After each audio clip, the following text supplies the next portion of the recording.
Hello, honeys, and welcome to a brand new Beesness. This episode will be covering August 4th through the 10th, and because I'm excited about our nice selection today, we'll go ahead and get started pretty quickly. First, though, a self-plug. If you like the show, please recommend it to your friends, family, colleagues, even people you don't like if you don't like the podcast and wish to punish them. The further we can spread the art historical word, the better.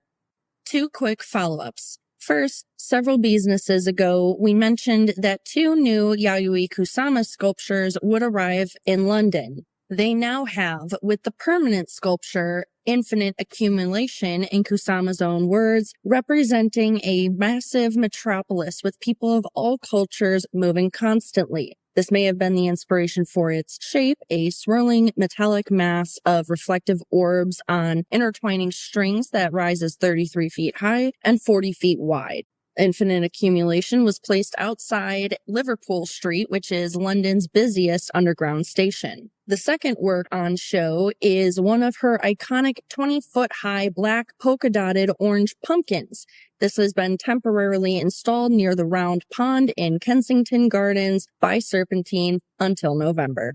In our July 16th Beesness, we covered the financial troubles plaguing the Price Tower Arts Center in Oklahoma, which is Frank Lloyd Wright's only skyscraper.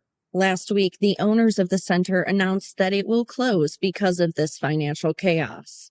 A brief reminder of the situation: the ownership of the Oklahoma Tower by Cynthia and Anthem Blanchard received press attention for increasing scandals, legal disputes, and financial issues in the last few months. Though they were hopeful they could prevent the building's closure, the Blanchards have reportedly spent the last 4 months courting potential buyers and failed still to secure a deal. At the end of this month, employees will be laid off and tenants evicted, with the building officially closing its doors.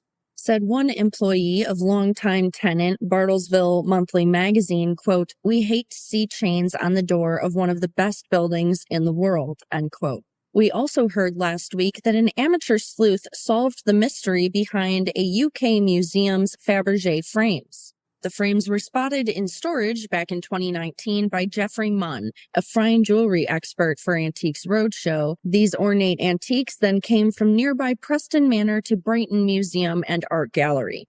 The manor is a historic home once owned by Ellen Thomas Stanford, an heiress who was friends with Queen Victoria's daughter, Princess Beatrice. She may have been gifted them by the royal family. Not only the frames, but the pieces within them are believed to be worth over €1 million or 1.27 million US dollars, but they were covered in dust and grime from decades of smoke and soot, so the museum gave them some cleaning and conservation work before displaying them.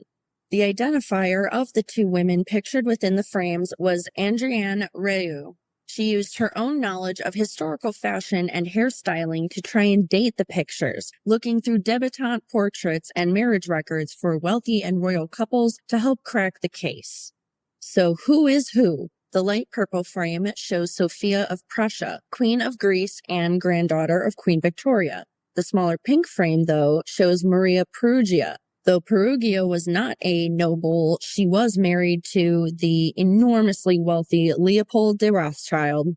Last week saw a flurry of Banksy-related news, with new works appearing and disappearing within the week. About 1 per day was appearing. First, a stenciled mountain goat perched on a wall support structure near London's Kew Bridge, then 2 blocked-out windows depicting 2 elephants facing each other. Speculations surrounding these particular images center on politics, ignoring the elephant in the room of UK politics, some say, or else environmental causes, with habitat destruction on others' minds. Wednesday brought 3 monkeys hanging from a bridge in Brick Lane, a howling wolf on a satellite dish was seen in Peckham on Thursday, and Friday, a pair of pelicans was spotted above a fish and chip shop in Walthamstow, northeast London.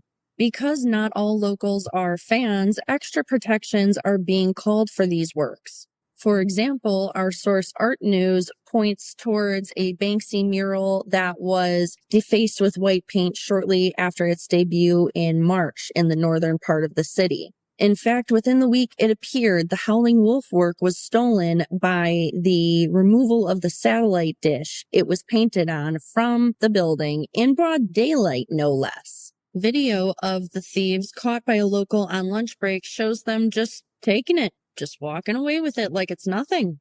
However, by the end of the week, the BBC had announced its own understanding that Banksy will continue this effort for the foreseeable future.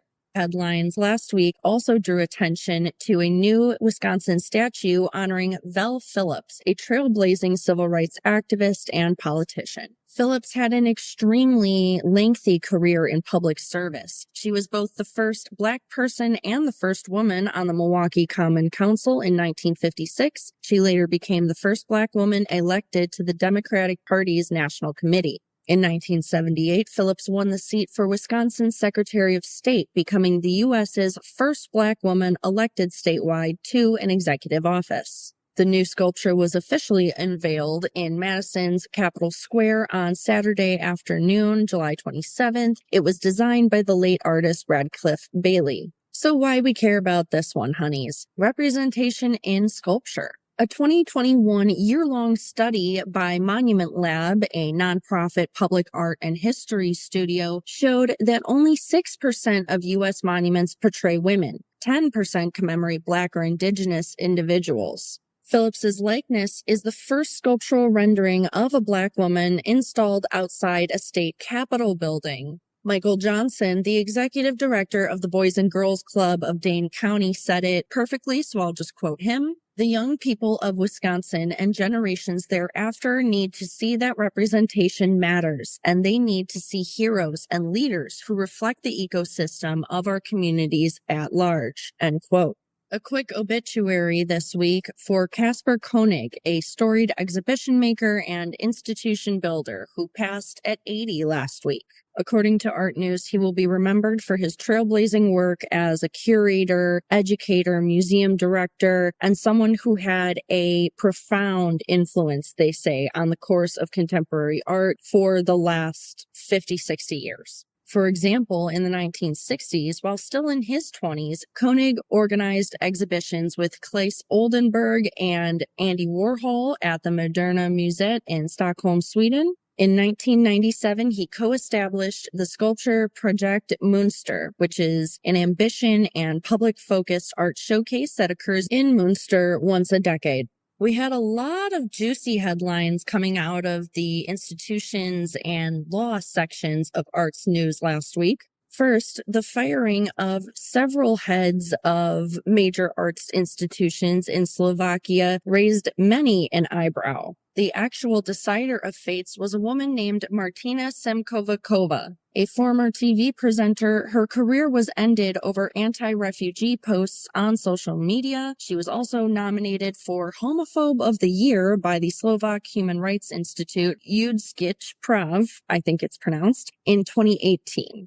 Now, former director Mate Drlica was dismissed from the Slovak National Theater, and a day later, the director of the Slovak National Gallery was let go. Both Drlica and Alexandra Kusa had strong international reputations. Semkovikova cites several reasons for these moves, including political activism, an alleged preference for foreign over Slovak opera singers, and, a bit pettily, an incident with a crystal chandelier she felt was not handled appropriately. Drlica says the real reason is a planned crackdown on freedom of artistic expression and a pointed systemic assault on the Central European Republic state institutions under populist Prime Minister Robert Fico. A bit of evidence for this theory is that Kusa was dismissed only days after he was awarded the French Order of Arts and Letters, a rank of knighthood from France's culture minister Rachida Dati. Whether these theories are correct or not, it's very worrying of a situation. As Drlica and Kusa were not the only two fired, this mass expulsion of these leaders in the cultural institutions is drawing comparisons to the crackdown on diversity in media, theater, film, publishing, all done by the Hungarian Prime Minister Viktor Orban. These parallels indicate a backslide on artistic allowance, free speech, etc. in that part of the EU. Another story regarding a UK museum. This one is raising money to keep a Bronze Age bracelet that was found nearby.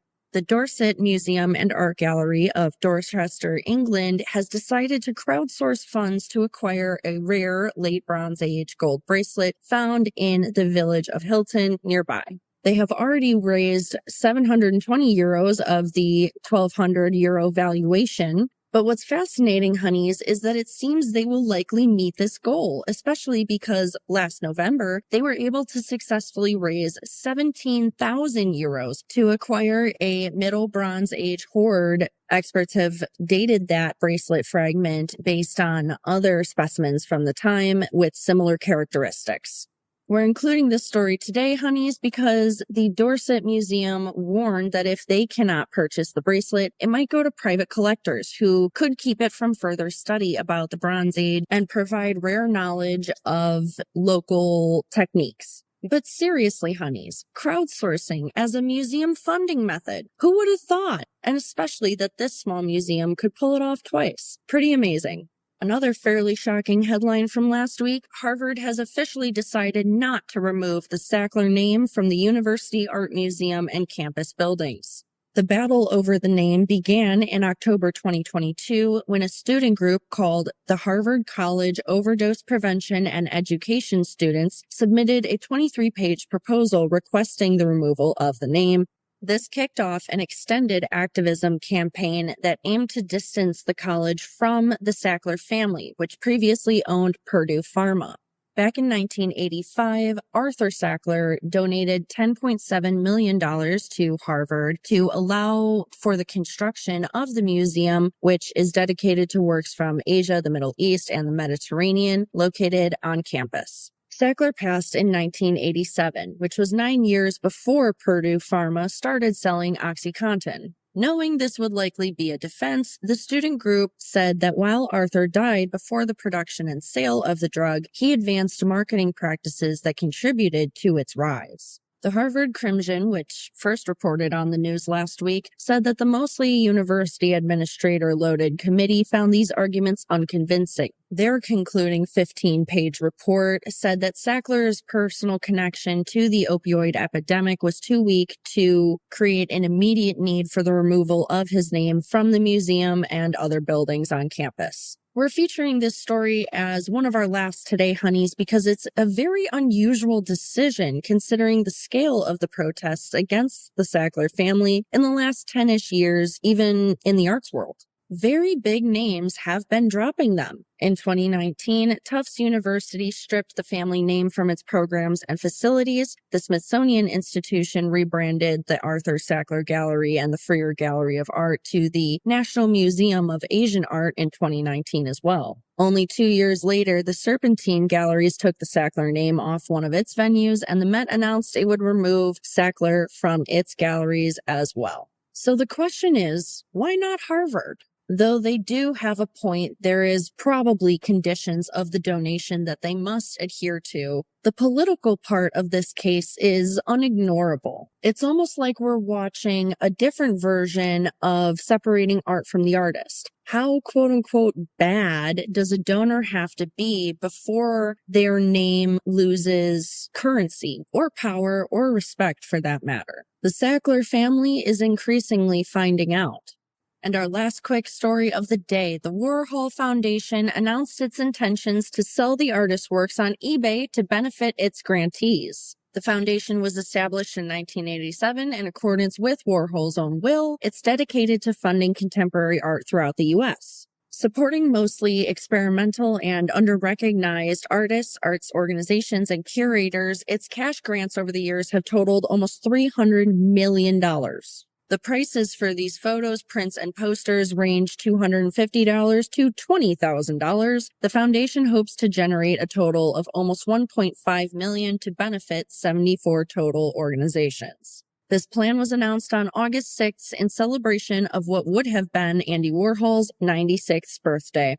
And we'll leave you there for this week, honeys. Make sure that you are staying hydrated, staying happy, getting a good stretch or a good journal in there at some point. Take care of yourselves, and I'll talk to you next week.